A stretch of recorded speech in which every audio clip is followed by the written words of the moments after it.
করবেন, যেমন করে আপনারা বলে দিচ্ছেন যে রবীন্দ্রনাথ পড়ানো যাবে না, ওই গল্প পড়ানো যাবে না, ওই কবিতা পড়ানো যাবে না। এই কারণে আমরা দেখতে পাচ্ছি অনেকগুলো শ্রেণীর সিলেবাসে পরিবর্তনও আনা হয়েছে, সরকার সেটা এনেছেন আপনাদের চাপে পড়ে।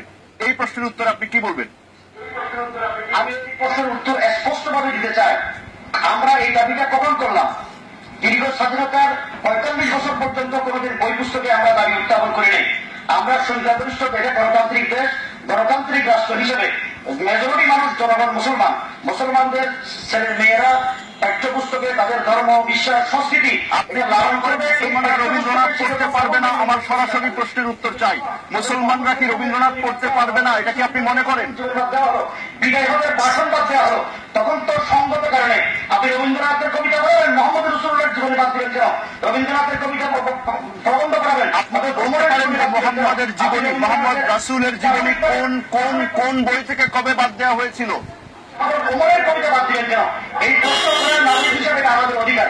আমরা সংখ্যাগরিষ্ঠ জনগণের বোধ, বিশ্বাস, সংস্কৃতি, ধর্মকে রাষ্ট্র লালন করার জন্য, আমরা কারোর সাথে ক্লাস করার জন্য এই দাবি উত্থাপন করে নেই। প্রধানমন্ত্রী ধর্মপরায়ণ মানুষের ধর্মীয় অনুভূতি, গণতান্ত্রিক রাষ্ট্র হিসেবে জনগণের মেজরিটি জনগণের ধর্ম বিশ্বাসকে তিনি শ্রদ্ধা করে এই পাঠ্যপুস্তক প্রণয়ন করার দাবি জানিয়েছেন। এটা হেফাজতি কখনই দেয় নাই। আমি আপনাকে জনাব আজিজুল হক, আমাদের আর সুযোগ নেই, আপনাকে আমাদের অন্য অতিথিরা আছে তাদের কাছে যেতে হবে, কিন্তু আমি ওই প্রশ্নের উত্তর পাইনি যে মুসলমান হিসাবে কি আমরা রবীন্দ্রনাথ পড়তে পারবো না, সেটা বাতিল হবে।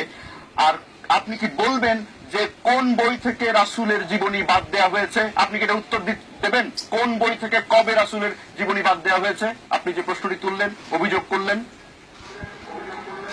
আমি আপনাকে স্পষ্টভাবে এই অল্প সময় দিলাম। আমরা সমস্ত বই পুস্তকগুলো দিয়ে আমরা প্রধানমন্ত্রীর কাছে সুনির্দিষ্টভাবে উপস্থাপন করেছি। জনাব আজিজুল হক, আমি কিন্তু উত্তরটি পাইনি। আপনাকে অনেক ধন্যবাদ আমাদের সাথে যুক্ত হওয়ার জন্য। আমি একটু যেতে চাই ডক্টর সলিমুল্লাহ খান আপনার কাছে, কারণ হলো যে এটি ইতিমধ্যে খুবই স্পর্শকাতর বিষয় হয়ে